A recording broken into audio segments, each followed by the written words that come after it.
Σας έχουμε μία έκπληξη. Θα ακολουθήσει κάτι πολύ ξεχωριστό.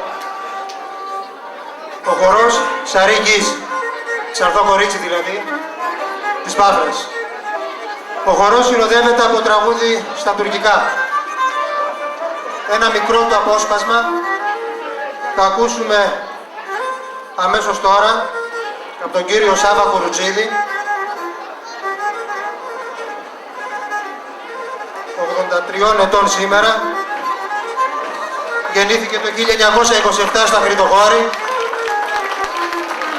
από πρόσφυγες γονείς που εγκαταστάθηκαν στο χωριό μετά τον ξεριζωμό. Το τραγούδι ο θείος ο Σάββας το έμαθε από τη μητέρα του Σαββατού, που κατάγονταν από το χωριό Ασάρ και γεννήθηκε στις αρχές του προηγούμενου αιώνα. Σάββα.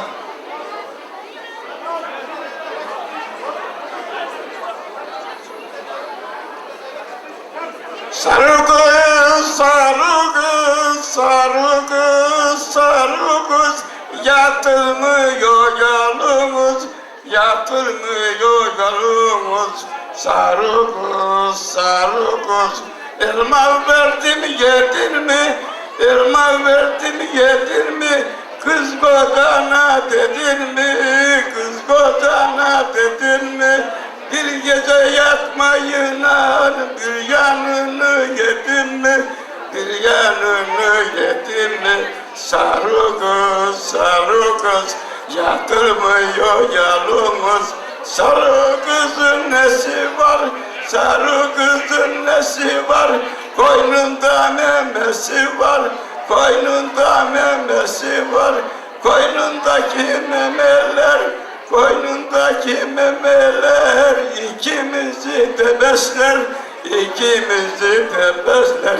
Sarı kız, yatılmıyor yalımız.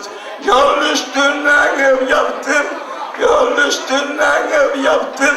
Çıktım üstünde yattım, çıktım üstünde yattım. Kızlar gelecek değil, çifte lambalar yaktım. Çifte lambalar yaktım.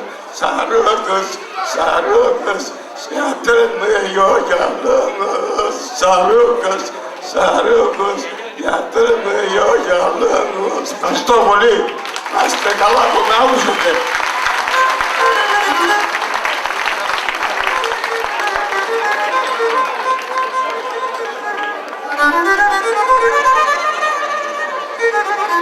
Thank you.